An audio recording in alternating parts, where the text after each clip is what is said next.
ये second video है दोस्तों।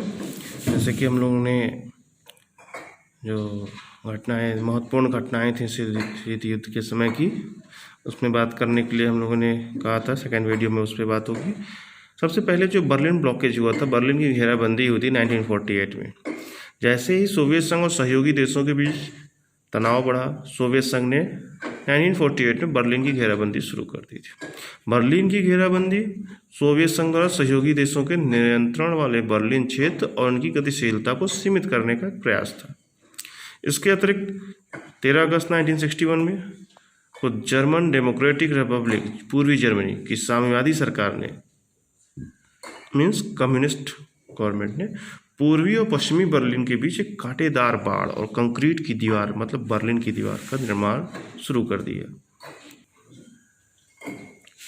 इसने मुख्य रूप से पूर्वी बर्लिन से पश्चिमी बर्लिन में बड़े पैमाने पर प्रवासन को रोकने के उद्देश्य को पूरा किया।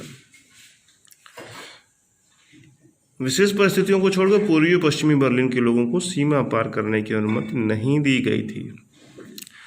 वर्ष 1989 में बर्लिन की दीवार के ध्वस्त होने से पहले यह अमेरिका और सोवियत संघ के बीच शीत युद्ध का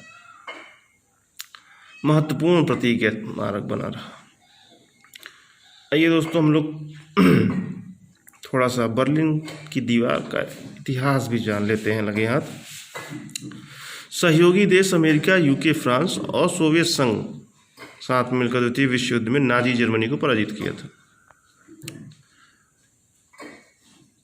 जिसके बाद सोवियत संघ और सहयोगी देशों के बीच जर्मनी के क्षेत्रों के भाग्य का फैसला करने के लिए याल्टा और पोट्सडैम सम्मेलन 1945 आयोजित किया गया था। सम्मेलन में जर्मनी को रूसी, अमेरिकी, ब्रिटिश और फ्रांसीसी प्रभाव वाले क्षेत्रों में विभाजित किया गया था। जर्मनी का पूर्वी भाग सोवियत संघ को प्राप्त हुआ, जबकि पश्चिमी भाग संयुक्त राज्य अमेरिका को, ग्रेट ब्रिटेन और फ्रांस को मिला।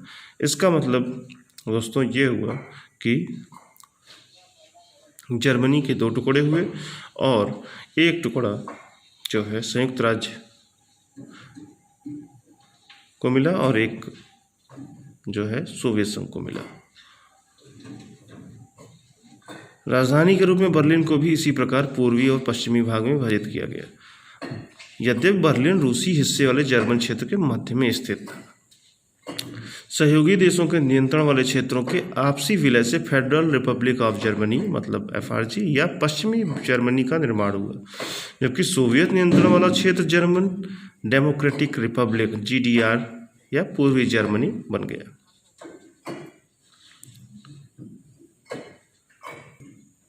अब हम लोग जो है स्टूडेंट्स, इसमें हम लोग मार्शल प्लान और कॉमन फॉर्म, इन दोनों के बारे में जानते हैं। मार्शल प्लान में मार्शल योजना क्या थी?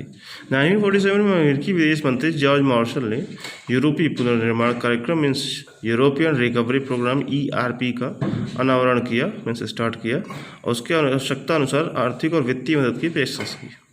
ERP का एक उद्देश्य यूरोप के आर्थिक पुनर्निर्माण को प्रोत्साहन देना था। हालांकि यह ट्रूमैन सिद्धांत का ही एक आर्थिक विस्तार था। ठीक। कमिन फॉर्म क्या था? सोवियत संघ ने मार्शल योजना के संपूर्ण विचार की डॉलर साम्राज्यवाद के रूप में निंदा की थी। मार्शल योजना पर सोवियत प्रतिक्रिया के रूप में वर्ष 1947 में कमिन फॉर्म की नींव पड़ी, और यह मुख्य रूप से पूर्वी यूरोपीय के देशों के साथ उनके साथ एक संगठन था। तो मीन्स 2 तरह के योजनाएं हुई, एक मार्शल योजना हुई और उसी के जवाब में सोवियत संघ ने कमिन फॉर्म प्लान बनाया।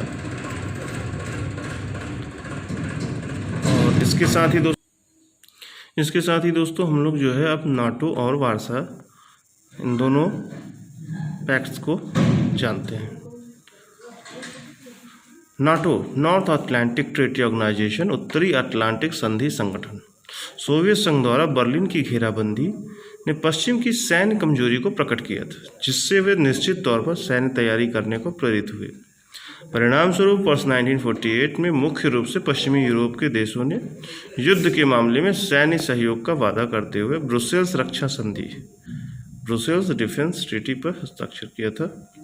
बाद में ब्रुसेल्स रक्षा संधि ने अमेरिका, कनाडा, पुर्तगाल, डेनमार्क, आइसलैंड, इटली और नॉर्वे भी शामिल हो गए। तथा अप्रैल 1949 में नाटो का गठन किया। नाटो देश इनमें से किसी एक पर भी हमले को सभी देशों पर हमले के रूप में देखने और अपने सैन्य बलों को एक संयुक्त कमान के तहत रखने पर सहमत हुए। वार्सा पैक्ट क्या था दोस्तों? नाटो में पश्चिम जर्मनी के शामिल होने के तुरंत बाद ही सोवियत संघ और उसके आश्रित राज्यों ने बीच वार्सा संधि, वार्सा पैक्ट 1955, इसे याद रखिएगा दोस्तों, 1955 में वार्सा पैक्ट पर हस्ताक्षर किया था। यह एक पारस्परिक रक्षा समझौता था जिसे पश्चिमी देशों ने पश्चिमी जर्मनी की नाटो सदस्यता के विरुद्ध सोवियत प्रतिक्रिया के रूप में देखा था।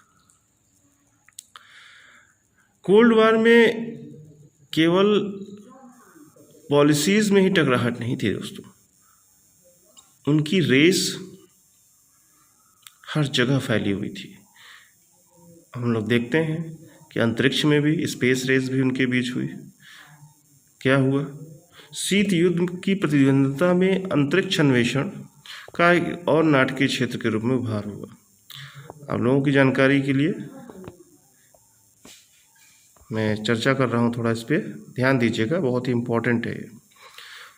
1957 में सोवियत संघ ने स्पुतनिक फर्स्ट का प्रक्षेपण किया। यह विश्व का पहला मानव निर्मित कृत्रिम उपग्रह था, सैटेलाइट था, जो कि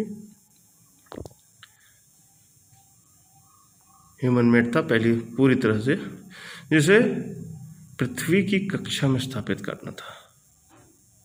और 1958 में अमेरिका ने एक्सप्लोरर फर्स्ट नामक अपना पहला उपग्रह प्रक्षेप कर दिया।